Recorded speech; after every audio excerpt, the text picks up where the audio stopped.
ഇവിടെ ഉദ്ദേശിക്കുന്നത് മനുഷ്യരുടെ കാര്യം തന്നെയാ. സ്വയം മരണത്തിന്റെ വായിലിരിക്കുമ്പോഴും അവന്റെ ആർത്തി അടങ്ങുന്നില്ല. ശരിയല്ലേ? ശരിയാ, വളരെ ശരിയാ. അതുകൊണ്ടാണ് രാമൻ ലക്ഷ്മണനോട് പറയുന്നത് മർത്യജന്മം എന്ന് പറയുന്നത് ക്ഷണഭങ്കുരമാണ്, അത് മത്സരിക്കാനുള്ളതല്ലെന്ന്. നദിയിലൊഴുകുന്ന തടിക്കഷ്ണങ്ങൾ പോലെ വഴിയമ്പലങ്ങളിൽ കണ്ട് വേർപിരിയാൻ ഒരുങ്ങുന്നവരെ പോലെയാണ് നമ്മളെന്ന്. ശരിയല്ലേ? ശരിയല്ലേ? ഇതൊക്കെ അറിഞ്ഞിട്ടും വിജയ്ക്ക് എന്തിനാ പിന്നെയും സങ്കടം? എല്ലാം അങ്ങനെ കണ്ടൂടെ? അതെങ്ങനെ ശരിയാവും? ലക്ഷ്മണൻ ഉപദേശിച്ച സാക്ഷാൽ ശ്രീരാമചന്ദ്രന്റെ ജീവിതം എങ്ങനെയായിരുന്നു? ദുഃഖങ്ങളും ദുരിതങ്ങളും നിറഞ്ഞതായിരുന്നില്ലേ? ഞാനും ശ്രീരാമചന്ദ്രനും ഒരുപോലെയാ. ശ്രീരാമചന്ദ്രന്റെ നക്ഷത്ര എന്റെയും പുണർതം. ജീവിതവും അങ്ങനെയൊക്കെ തന്നെ. എല്ലാ സൗഭാഗ്യങ്ങളും ഉണ്ട്, എന്നാ ഒന്നും അനുഭവിക്കാനുള്ള യോഗമില്ല. രാജാവായിരുന്നു, എന്നാ മര്യാദയ്ക്കൊന്നും ഭരിക്കാൻ പറ്റിയോ? അതില്ല. കുടുംബനാഥനായിരുന്നു, എന്നാൽ ഒരു കുടുംബജീവിതം ഉണ്ടായോ? അതുമില്ല. നാരീശ്രേഷ്ഠയായ സീതാദേവിയായിരുന്നു ഭാര്യ, എന്നിട്ട് ഉപേക്ഷിക്കേണ്ടി വന്നില്ലേ? അച്ഛനായിരുന്നു, എന്നിട്ടോ മക്കളോട് വരെ യുദ്ധം ചെയ്യേണ്ടി വന്നില്ലേ? ഞാനും അങ്ങനെ തന്നെയാ. അതുകൊണ്ട് ആരോടും ഒന്നിനോടും മത്സരിക്കാതിരിക്കുക. കാര്യമില്ല, അതുകൊണ്ട് മത്സരിക്കാതിരിക്കുക. ദേഹാഭിമാനം നിമിത്തമായുണ്ടായ മോഹേന ലോകം ദഹിപ്പിപ്പതിനു നീ മാനസതാരിൽ നിരൂപിച്ചതും തവ ജ്ഞാനമില്ലായകയെന്നറിയുക നീ ലക്ഷ്മണ. അതാണ് മനസ്സിലാക്കേണ്ടത്. പോയിക്കോളൂ, ഇന്നേക്കിത് മതി. നാളെ നമുക്ക് യുദ്ധകാണ്ഡം നോക്കാം.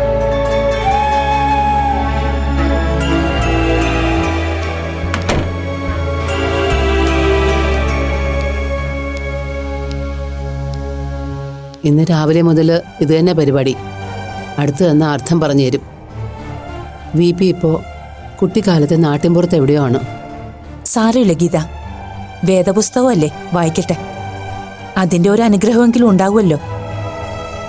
എന്നാ ഞാൻ ഇറങ്ങട്ടെ. അപ്പു വരുമ്പോ എന്നെ വന്നൊന്ന് കാണാൻ പറ.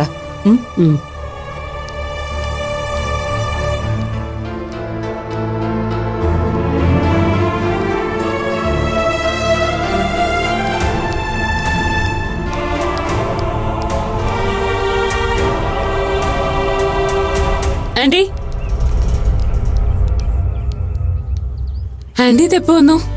1-2 മണിക്കൂറായി. വന്നപ്പോഴാ നീ സർക്കിൾ ഓഫീസിൽ പോയിരിക്കാണെന്ന് അറിഞ്ഞത്. നിന്നെ കാണാനായില്ലല്ലോ എന്നോർത്ത് വിഷമിച്ചു വരികയായിരുന്നു. എന്തായാലും ആ സങ്കടം മാറിക്കിട്ടി.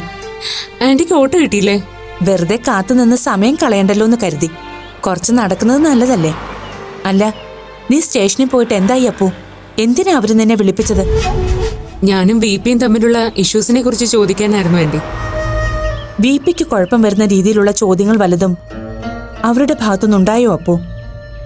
ചോദിച്ചത് മുഴുവനും അങ്ങനെയുള്ള കാര്യങ്ങൾ തന്നെയാ. ആ ലേഡി ഓഫീസർ ആളൊരു ടഫ് ആൻഡ് റഫ് ക്യാരക്ടറാണെന്ന് തോന്നുന്നു. അവര് ശരിക്കും വി പിയെ ടാർഗറ്റ് ചെയ്യുന്നുണ്ട്. എന്നിട്ട് അപ്പു വിജയ്ക്ക് ദോഷമായി വരുന്ന രീതിയിൽ ഒന്നും പറഞ്ഞില്ലല്ലോ അല്ലേ?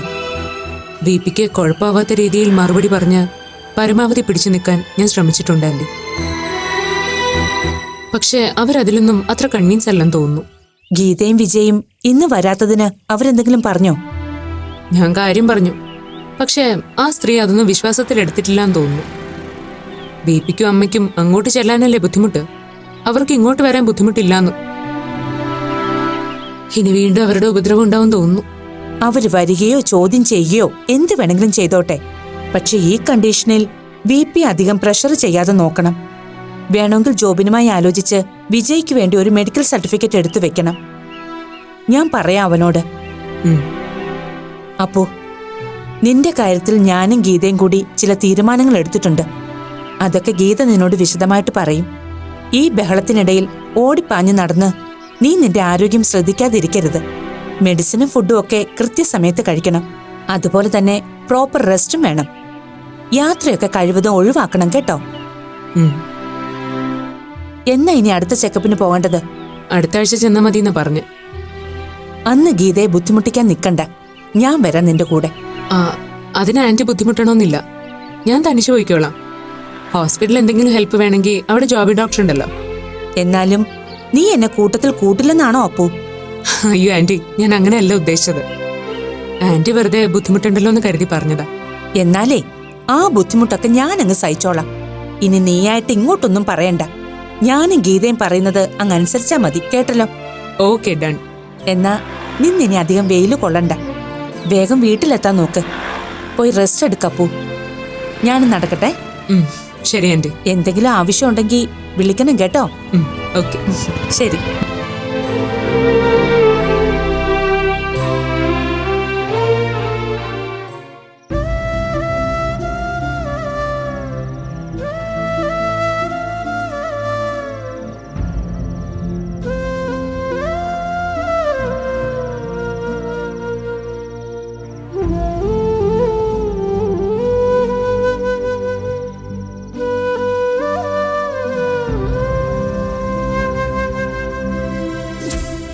എന്നാ പറയൂ.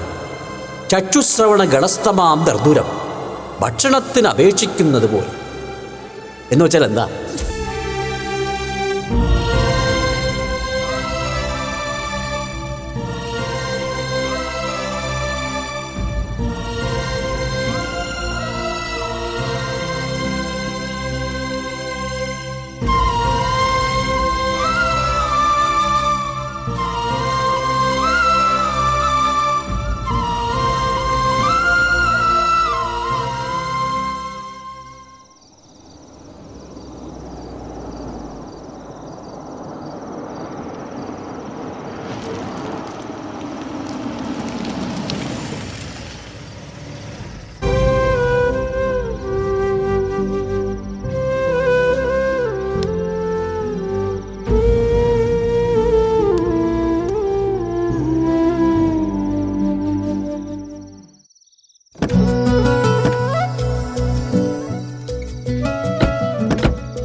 നോക്കിക്കോ, ലേറ്റ് ആയതിന് ഇപ്പൊ ഡേസി ടീച്ചറിന്റെ കയ്യിൽ നിന്ന് നല്ല വഴക്ക് കിട്ടും.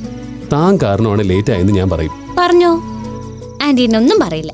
ആ, അത് തനിക്ക് വെറുതെ തോന്നുന്നത്. ദേഷ്യം വന്ന ഡേസി ടീച്ചർ താൻ കണ്ടിട്ടില്ലല്ലോ. മിക്കവാറും അതിനുള്ള ഭാഗ്യം ഇന്നുണ്ടാവും. താൻ വാ.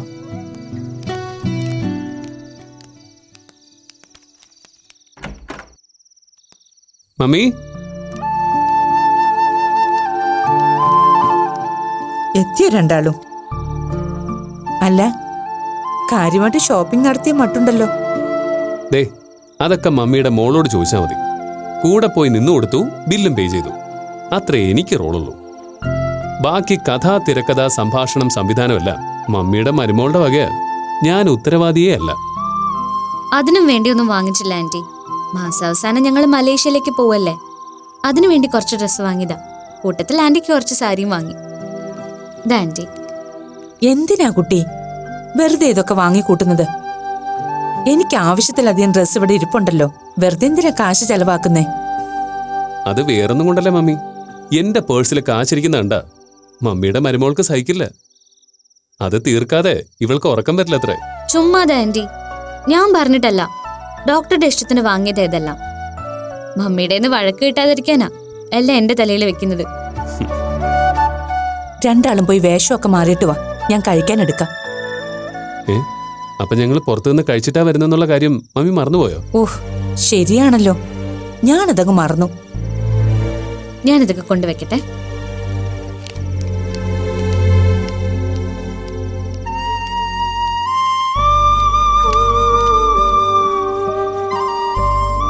എന്തുപറ്റി എന്റെ മമ്മിക്ക്? ആളാകെ സങ്കടത്തിലാണല്ലോ. എന്താ കാര്യം? മനസ്സിനൊരു സമാധാനമില്ല ജോബിൻ. ഇന്ന് കണ്ട കാഴ്ചയൊക്കെ അങ്ങനെയുള്ളതായിരുന്നു. എന്താ മമ്മി? ഞാനിന്ന് അപ്പുവിന്റെ വീട്ടിൽ പോയിരുന്നു ജോബിൻ. ബിപിയുടെ അവസ്ഥ നമ്മൾ വിചാരിക്കുന്നതിനേക്കാൾ മോശമായ രീതിയിലാ. മനസ്സ് പൂർണ്ണമായും കൈവിട്ടുപോയ അവസ്ഥയിലാ. കണ്ടിട്ട് എനിക്ക് സഹിക്കാനാവുന്നില്ല ജോബിൻ. മനുഷ്യർക്ക് ഇങ്ങനെയൊക്കെ മാറാൻ പറ്റുമോ? പാവം ഗീതയുടെ കാര്യം ഓർക്കുമ്പോഴാ അതിലും സങ്കടം. അപ്പുവിന്റെ കാര്യം ഇങ്ങനെയും. എന്തൊരു വിധി ആ കുടുംബത്തിൻ്റെത്. അവർക്കൊക്കെ വേണ്ടി ഞാൻ പ്രാർത്ഥിക്കായിരുന്നു ജോബിൻ. വേണ്ട, ഇനി അതൊന്നും പറഞ്ഞ് നിന്റെ സന്തോഷം കൂടി ഇല്ലാതാക്കുന്നില്ല. ചെല്ല്. മമ്മി കഴിച്ചായിരുന്നോ? കുറച്ചുകൂടെ കഴിയട്ടെ, നീ പൊയ്ക്കോ. ഉം.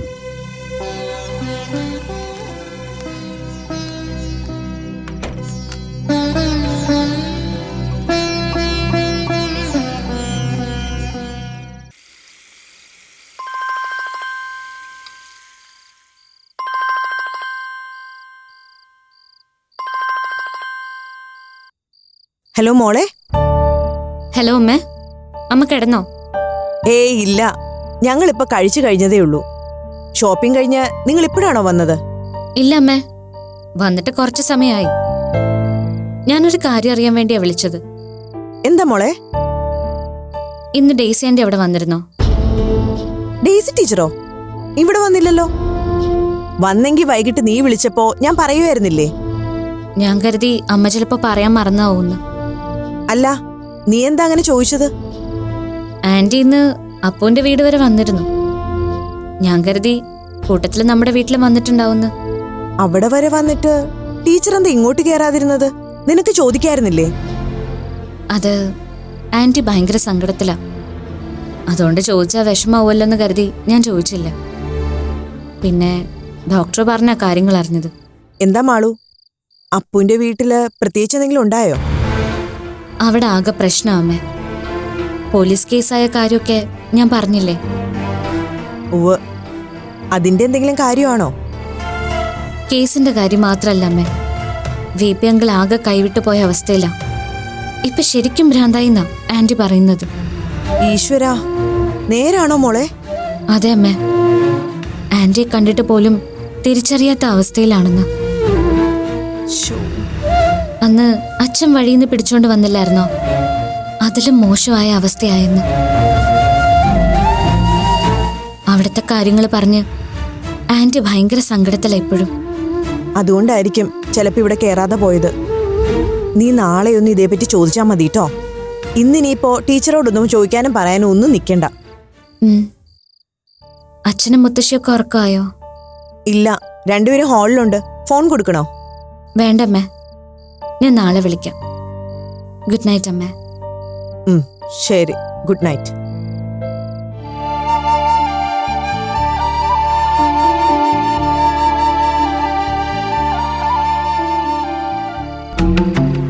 പോലീസ് കേസെടുത്തു എന്നൊക്കെ പറയുമ്പോ ഇതൊക്കെ കുഴഞ്ഞു മറിയുന്ന ലക്ഷണമാണല്ലോ കാണുന്ന മുരളി. ഇനി അപ്പുവിന്റെ ആ വക്കീലിന്റെ ബുദ്ധിയെങ്ങാനോ ആണോ ഇതിന്റെ പിന്നില്? ഇതിന്റെ പിന്നിൽ ആരാ എന്താണെന്നൊന്നും ഞാൻ അറിഞ്ഞില്ലമ്മേ. ജോബിൻ പറഞ്ഞത് കൂടാതെ നമ്മുടെ റെസിഡൻസ് അസോസിയേഷൻ സെക്രട്ടറിയും ഇന്ന് കണ്ടപ്പോൾ അതേക്കുറിച്ചൊന്ന് സൂചിപ്പിച്ചിരുന്നു.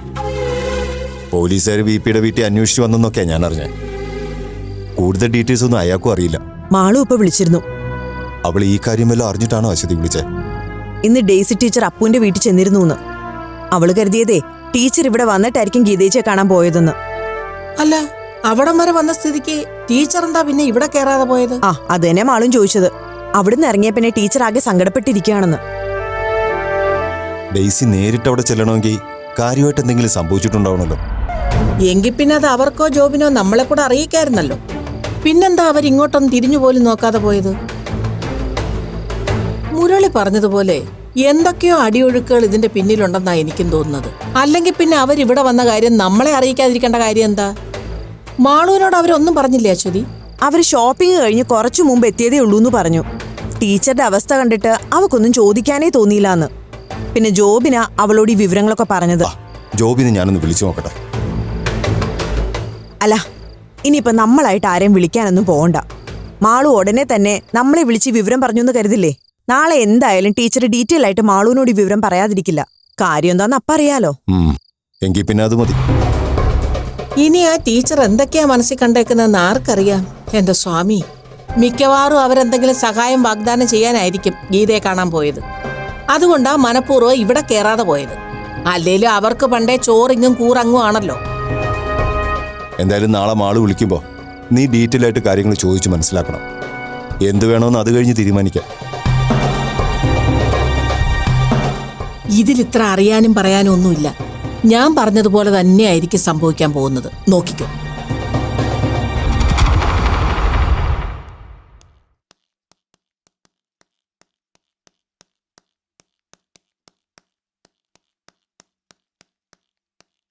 മമ്മി, ആ നീ ഇറങ്ങാണോ? മാളു എവിടെ? അവൾ അശ്വതി ആന്റിയോട്ട് ഫോണില്. ഇപ്പോഴൊന്നും കഴിയുമെന്ന് തോന്നുന്നില്ല. മമ്മിക്ക് എന്തോ ഒരു മൂഡ് ഓഫ്. ഇന്നലെ ഗീതയെ കണ്ടിട്ട് വന്നതു മുതൽ അവിടുത്തെ കാര്യങ്ങൾ തന്നെയായിരുന്നു എന്റെ മനസ്സിൽ. ജോബിൻ, പോകാൻ തിരക്കില്ലെങ്കിൽ ഒരു 5 മിനിറ്റ് ഇരിക്കെ. നിന്നോട് സീരിയസ് ആയിട്ട് ചില കാര്യങ്ങൾ പറയാനുണ്ട്. പോകാൻ ധൃതിയുണ്ടെങ്കിൽ നീ വന്നിട്ട് സംസാരിക്കാം. സാരമില്ല, മമ്മി പറ, സമയമുണ്ട്. ഞാൻ ഇന്നലെ പറഞ്ഞില്ലേ ജോബിൻ, വല്ലാത്തൊരവസ്ഥ അവിടുത്തെ. അപ്പുവിനെ കുറിച്ചോ ബിപിയെ കുറിച്ചോ അല്ല ഇപ്പൊ എന്റെ സങ്കടം, ഗീതയാ. 2 പേർക്കിടയിൽ ആ പാവം വല്ലാതെ ഞെരുങ്ങുന്നുണ്ട്. പോരാത്തതിന് ആ കേസിന്റെ കോംപ്ലിക്കേഷൻസ് വേറെയും. ആന്റിയുടെ ഒരവസ്ഥ എനിക്ക് ഊഹിക്കാനാവുന്നുണ്ട്.